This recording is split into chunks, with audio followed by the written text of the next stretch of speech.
My community is diverse. My community's history is rich. We wanted to be able to create a place for ourselves and see our community as a sanctuary for people of color. People are being dumped on because of their color, because of their socioeconomic status. No one likes to see their children dying. No one likes to see their kid have asthma. No one likes to see their brothers, their sisters, their friends in the family in the hospital, stuck with cancer and other illnesses. I mean, that's just ridiculous. Agencies are not being accountable. Companies are not being accountable. And I'm like, I don't know what to do. This is a serious issue that's going on. Our city needed somebody that would stand up to the powers that be. It wasn't all about money, it was about life. We don't want no good intentions because those people in our community are dead in the graveyard, and good intentions don't do a damn thing for them. We want some real action to stop the injustices, the environmental racism, the environmental injustices that's going on in our community.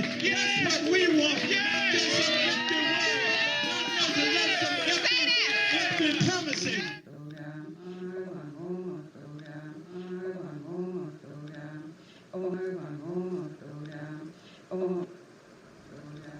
Shall not be moved like the tree that's standing by the water.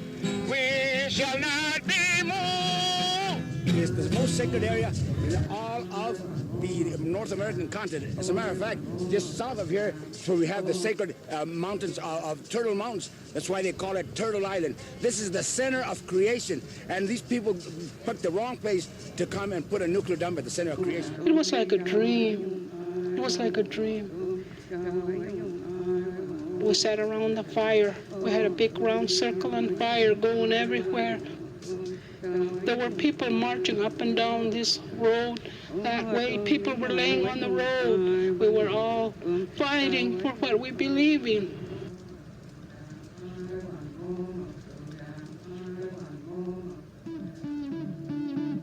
Greenaction is an incredible organization. And every day with our community allies, with our incredibly dedicated staff, with our community board of directors, we educate communities, we help organize and mobilize them, we empower them, we help communities become strong and powerful and empowered so that we can together take on the polluters and the government agencies that protect them, and very importantly, bring about change for a healthier and more just and sustainable world.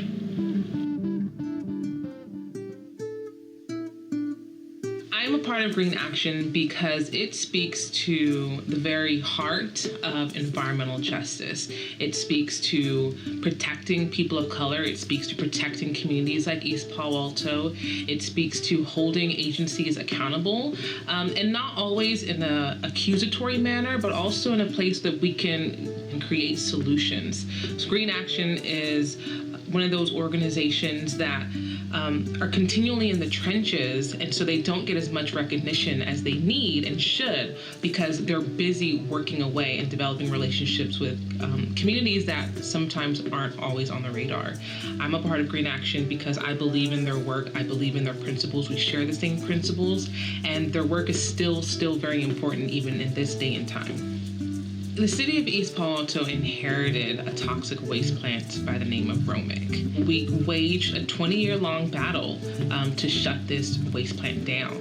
What it meant for our community was determination, was mobilization, was education. Greenaction was able to bring to Yucca knowledge. Greenaction had this wealth of experience and knowledge on policies and procedures and agency officials that we could directly access. It means now that my daughter, who's 5, doesn't have to live in a community that has a toxic waste plant. We've reduced her risk of inheriting cancer, of inheriting asthma. So now when you visit Cooley Landing, you don't get headaches. You don't have this horrendous smell. You're not directly exposing yourself to toxins that you have no idea are in the air. Because of that, we really can have a community space that embodies our values of environmental justice, and not only to the environment, but also to people.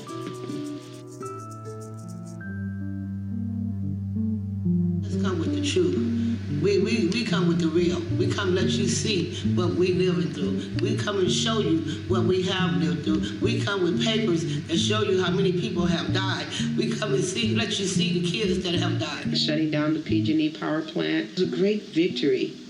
It was a great victory. A lot of folks who lived directly across the street from there, and I used to have to tell folks I have a vested interest in seeing this plant go away, and I tell folks that up front because my grandson, when he was 4, he had a major asthma episode. He used to live directly across the street from them.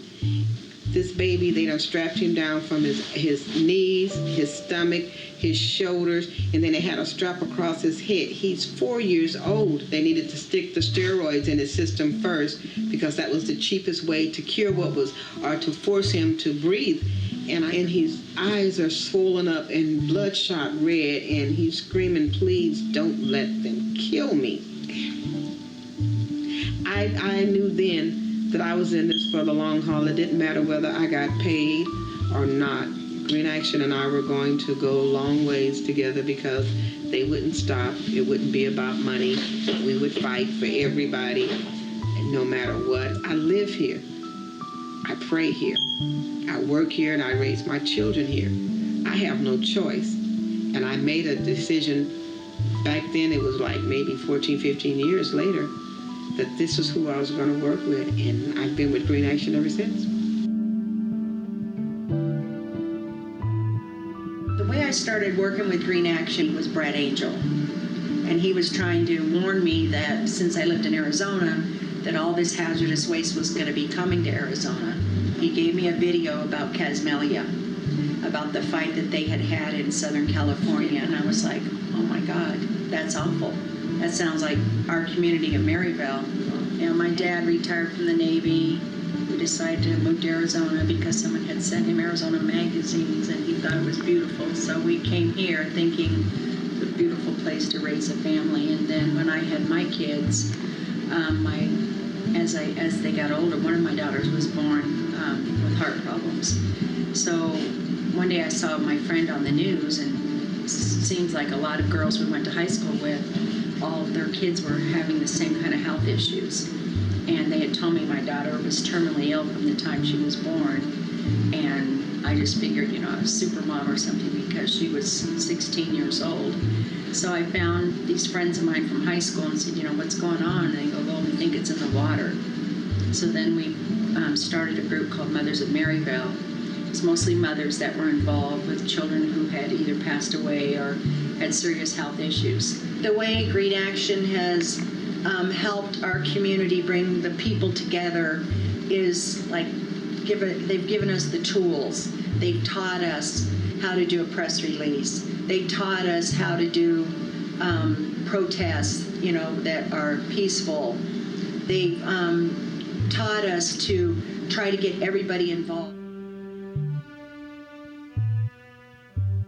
The knowledge that they have in regards to navigating the system and the connections that they have with people who know how to ask for public records, document when you go to meetings, all the things that the average person in the community doesn't really know how to do, and a lot of organizations won't do that. Grayson is like so many other communities in the Central Valley, and poor community, primarily Latino, people of color. We had the only tire incinerator in the state of California. We have one of 3 garbage incinerators, and we have the landfill out here right next to the garbage incinerator for the whole county. We know that they dump on our community, you know, and it's environmental racism. So when we stopped the medical waste, that was the first real clear victory environmentally. A small little community like Grayson, along with help from Greenaction and others, were able to stop them from bringing all that waste down here and doing what they did in Oakland. It really pumped us up and let us know that, you know, it's that David and Goliath type of situation. We're a hardworking community. We don't have time to go to meetings. So knowing all that, everybody can make a difference. And I've seen that in communities. I love it when people from the community go to these politicians and these board of supervisors and city council meetings, and they just, address them toe to toe, and they don't feel intimidated. That's a beautiful thing, and that's the way that I think it should be. And so I like being a part of an organization that asks the community what they want, that doesn't go in there acting like they know what's going on in the community. I just think it's very important for Greenaction to have a presence in communities like Kettleman City and Buttonwillow and Grayson, because there's nobody else doing that kind of work. It's difficult work. It's always a struggle, but I think unless these communities have a champion or an advocate, they're going to continue to dump on them, and that's a tragedy for everybody. This is the place where people came together in the struggle to become involved in issues related to the environment and justice. I don't think people saw the environmental justice movement as a civil rights issue so much before. I think they just saw it as, a bunch of tree huggers, when in reality it's the new civil rights. And together with Greenaction, we decided to go around town and do a very informal health survey.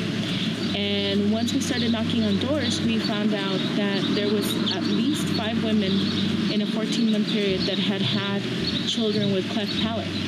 But not only did we find children with cleft palate, we found children with heart defects, missing parts of their hands, even a couple of children with Down syndrome. We weren't sure what was causing it, but we thought that there should be an investigation, and we thought that as long as we didn't know what was causing it, they should also put a halt to the expansion of the toxic waste plant. So I've always been involved, and in 2010, I actually started working for Greenaction. I'm a third-generation environmentalist, so it's just, you could say it's in my blood. Since I could remember, I've been at meetings since I was in diapers. I was raised in hearings and board meetings, and we're this little town of 1,500 people who are fighting this massive company that is a multi-billion-dollar company. I mean, multi-million. They have resources like we will never have, and we've still been able to put dents in them and stop their permits and raise hell and make the people wake up and realize that what they're doing is completely wrong. Together, we as a people, we're powerful. We cannot be undone. Never quit. We just keep going until we reach our goals, which is ultimately justice.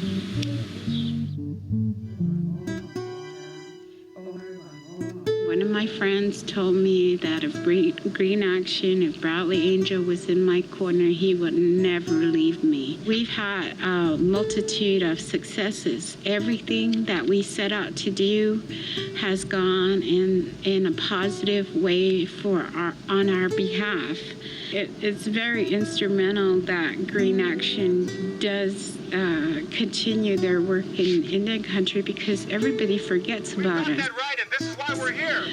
They want to work in the big cities, and they want to organize and everything, but on a reservation, on an Indian community, it's much harder to organize because people live so far apart.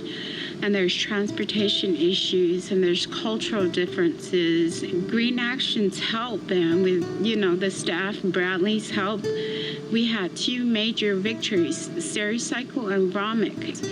We were able to change laws here in the community, ordinances.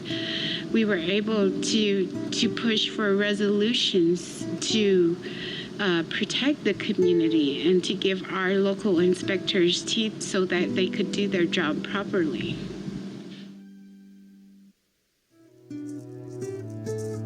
Greenaction has been around a long time. Greenaction has experienced, seasoned organizers and fighters, and it won many victories. And you need that type of leadership to win in any struggles that we are involved in.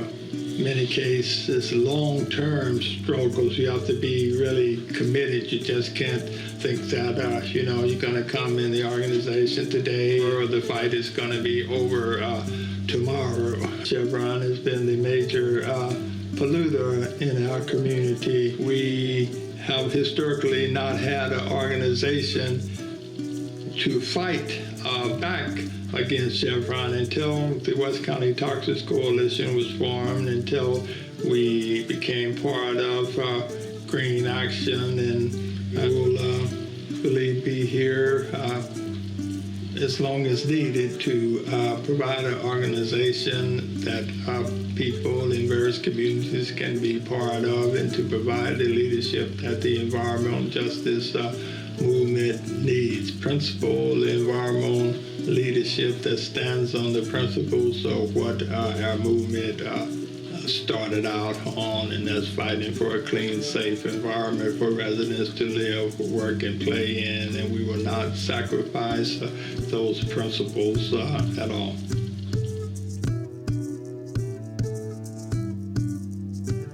For me, it is a passion, and every time we get tired or a little burnt out, we see how our organization helps a community. It was very personal for me because when I was a kid, my mom and many other moms in my neighborhood, including on my block that I grew up with, got breast cancer, and my mom suffered for a really long time and then passed away at a very early age. And the government is still looking at, decades and decades later, what caused all these young women to get breast cancer and pass away. I believe it was probably pesticides, because where I lived was built on top of former agricultural land where very dangerous pesticides had been used. So that was kind of a wake-up call, and linking that with what I learned in life as a young teenager about justice and what was going on in the world, starting to do environmental justice work with communities. I knew that this was something I had to do, and just been honored to be able to help these communities and work with so many wonderful community groups and community leaders